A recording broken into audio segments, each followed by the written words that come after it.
Hi, good day everyone. Welcome po sa ating first quarter na ating second semester. So, I'm Teacher SP, your work immersion teacher. Ang handle ko po ay TBL Home Economics. At isa rin po sa mga itinuturo ko ay ang Cookery NC2. Hawak ko rin po ang TBL Beauty Care, Nail Care, Hilot Wellness Massage, at ito pong Work Immersion. So, ang ating pong i-discuss for today is about Work Immersion. So, i-discuss po natin ang ating Pre-Immersion Work Orientation. So, welcome po sa ating Pre-Immersion Work Orientation. So, ang ating pong i-discuss for today is Pre-Immersion Work Orientation. So, welcome po sa ating Work Immersion, Pre-Immersion Orientation or Pre-Orientation Self-Learning Module. So, ano nga ba itong Pre-Immersion na ito? Di ba sabi daw, ina-announce sa atin na wala daw tayong face-to-face. So, bakit kailangan ba natin itong pre-orientation na ito? So, mga anak, dahil ito, kahit na hindi tayo magpe-face-to-face, we still need to learn about our orientation o para hindi tayo maligaw kung ano ba itong tinatawag na immersion.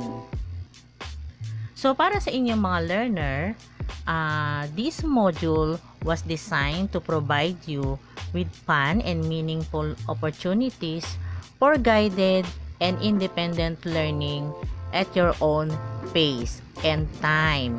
You will be enabled to process the contents of the learning materials while being an active learner or an active learner. So, expectations. This is your self-learning module in pre-immersion. All the activities provided in this lesson will help you learn, understand, and experience at home the orientation process before you immerse yourself with the nature of the strand or course you have chosen. After going through this self-learning module, you are expected to define work immersion and its nature. So, mai-explain nyo na ngayon kung ano ba yung work immersion na tinatawag o pag kami nag-uusap at about to sa immersion. So, maiisip ninyo yung pinagdadaanan ninyo. So, maaari nyo nang masagot kung ano ba yung definition ng immersion and its nature. Next is determine the reasons for conducting a work immersion. Get familiarized with the terms used for work immersion and of course offer possible solutions to the probable obstacle a learner may encounter during work immersion. So before we proceed in using this module, answer the following questions to assess your prior knowledge on pre-immersion concepts. Okay? So, paki-answerin ito mga tanong na ito. Don't worry, I will give you lots of time to answer the pre-test. So, after ma-answeran ito, ipakilagay na lang sa inyong mga notebook or activity notebook para sa retrieval ng ating mga modules and notebook ay doon natin i-check.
Now let's recap.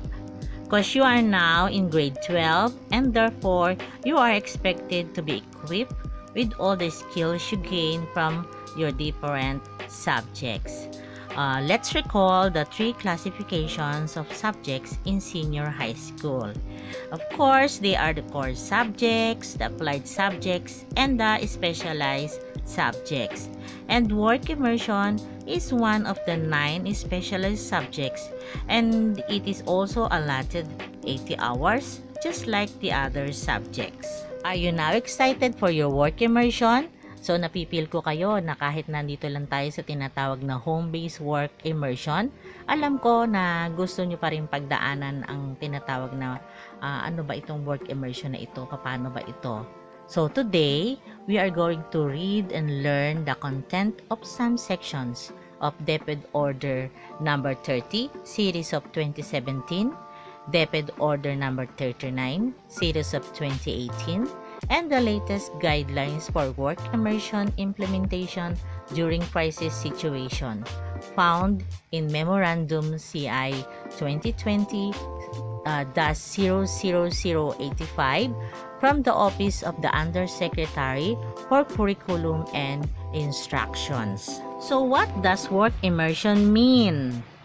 According to DepEd Order number 40, series of 2015, work immersion refers to the part of the senior high school curriculum consisting of 20 hours of hands-on experience or work simulation, which the grades 11 and 12 students will undergo to expose them to the actual workplace setting to enrich the competencies provided by the school under the supervision of the school heads and the designated personnel of the partner. So the Department of Education issued DepEd Order number 30 series of 2017 entitled Guidelines for Work Immersion, which is the basis for the implementation of work immersion in all senior high school students.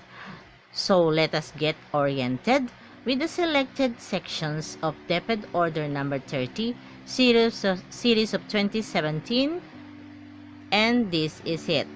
Under Section 1, Rationale, one of the goals of the K-12 education program is to develop in learners the competencies, the work ethics, and values relevant to pursuing further education and or joining the world of work.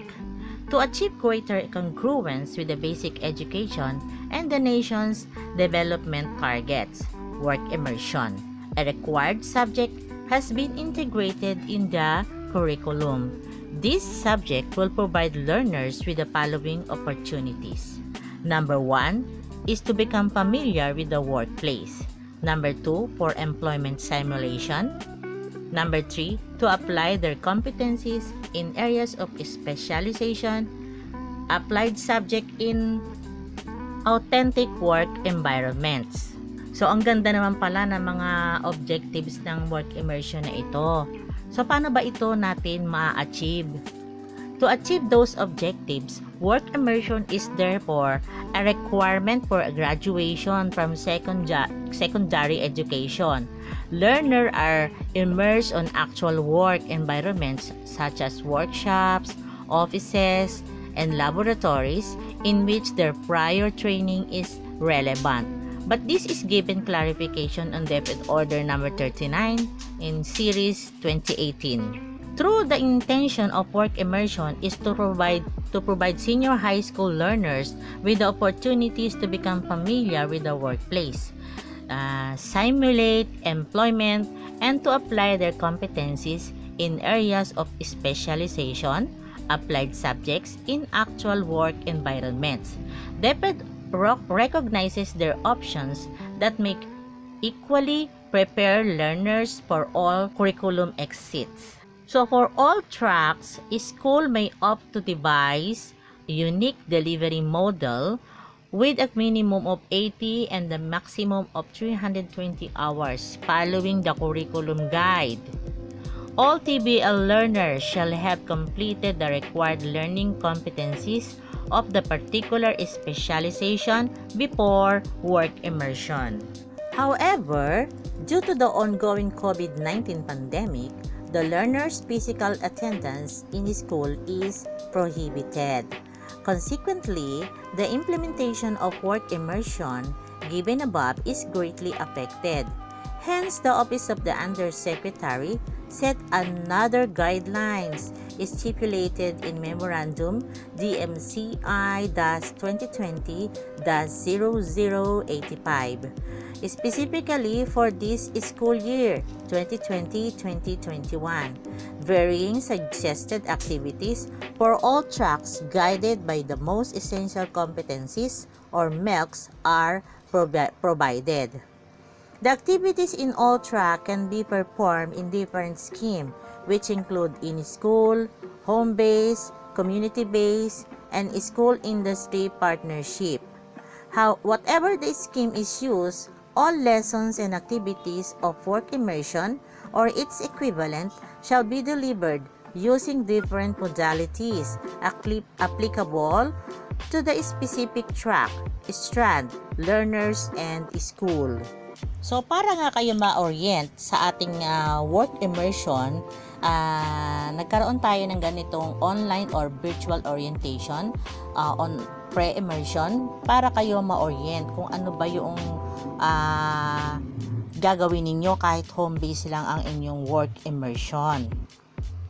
So, dito sa ginagawa nating orientation, tinatakal natin dito ang work to the parts of the entire work immersion. Kung ano-ano ba yung gagawin ninyo from start to the end ng work immersion. Ine-explain dito yung contextualized activity or scheme na relevant sa inyong mga strand or track.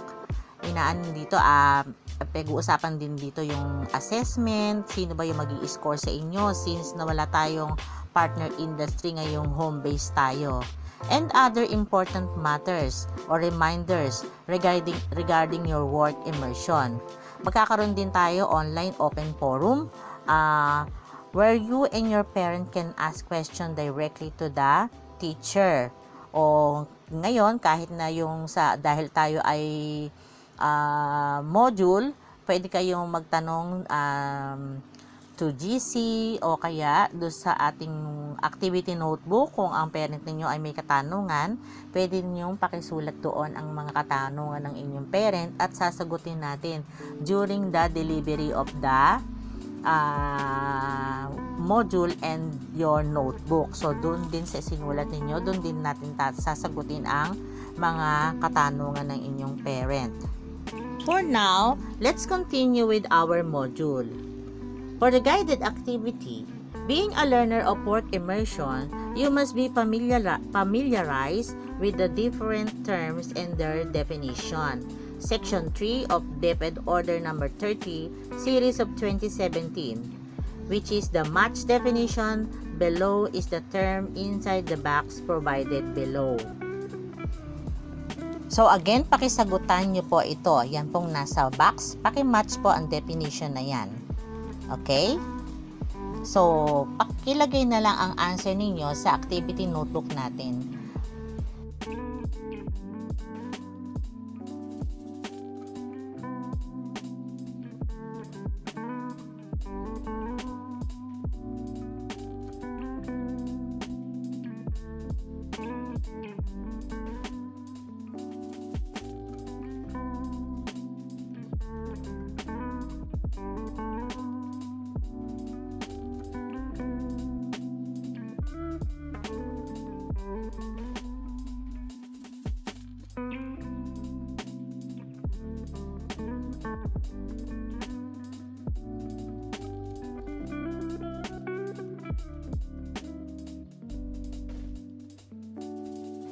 Okay.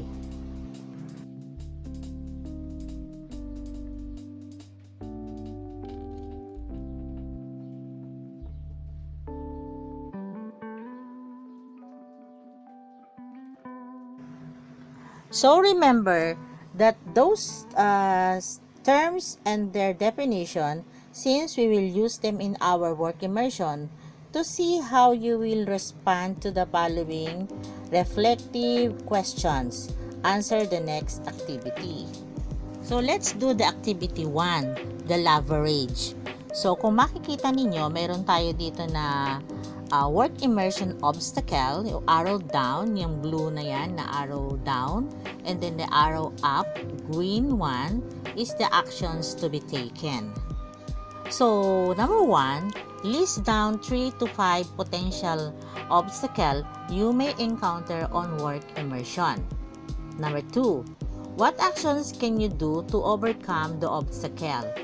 You may use an appropriate graphic organizer to show your listed obstacle with the corresponding actions to overcome them.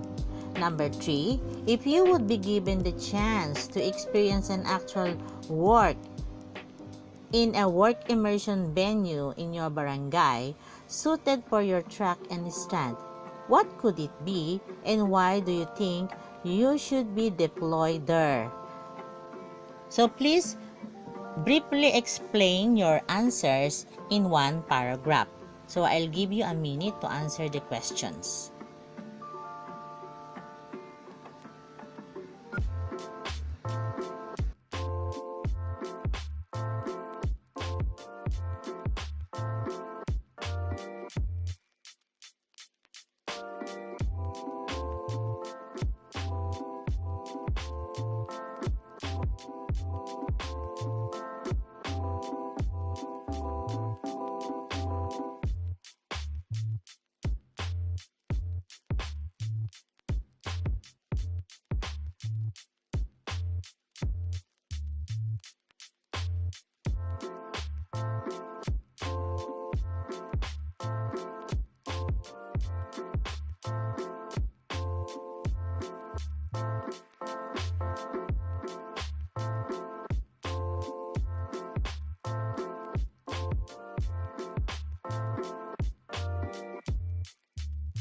So let's have another activity. Modified true or false. So here is the directions. Write T if the statement is true and F if the statement is false. If your answer is false, write the word that makes it wrong, then change it to make the statement correct. Use the same piece of paper or activity for answering, okay? So number 1, having failed in work immersion, a learner can still join the graduation. Is it true or false? Number 2, we can refer to the Memorandum DMCI-0085 whenever we want to clarify the model used by the ABM student in this time of crisis. Is it true or false? Number 3, the memorandum agreement is signed by the work immersion teacher and authorized personnel from the company. Is it true or false? Number 4, it is one of the work immersion advisor who can monitor your home-based work immersion. True or false? In the last number 5, learner can achieve the prescribed competencies for work immersion though they are not deployed in the work immersion venue. Is it true or false? So, congratulations kahit anumang score ang nakuha ninyo. So, dahil yan ay sarili ninyong answer, ay kinakongratulate ko pa rin kayo. So, kahit ano maging result ng inyong answer, okay lang yan. So, we go now to our next activity, activity 3. So, get ready. So, here is the direction. With your parent or guardian, fill up the immersion parents consent form attached here on this self-learning module. Take the photo of it and send it to your work immersion teacher. For those who could hardly send it, request the parent guardian to personally hand it on your teacher in school or drop it on the designated drop box in the school.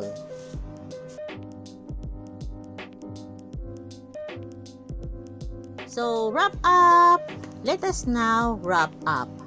Accomplish this graphic organizer by writing what you have learned, your reflections, and your actions based on what you have learned and realized.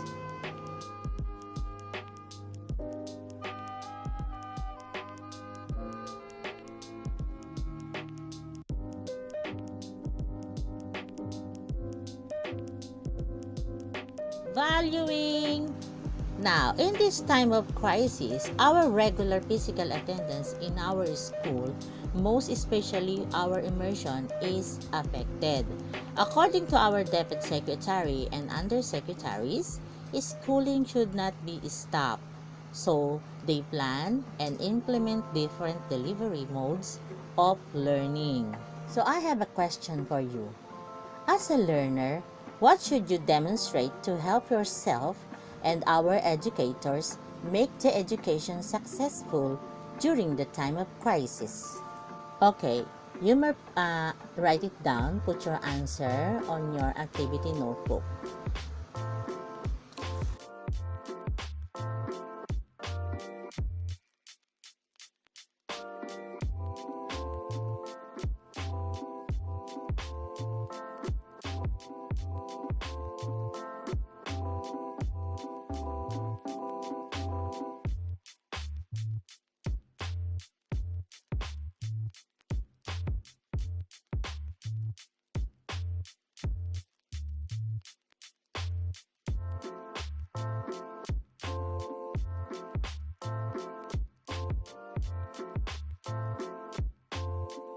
So, pakisagutan na rin sa inyong activity notebook ang ating post-test. So, after nyo masagutan yan, isama yan sa ating i-retrieve na mga modules and activity notebook. Okay?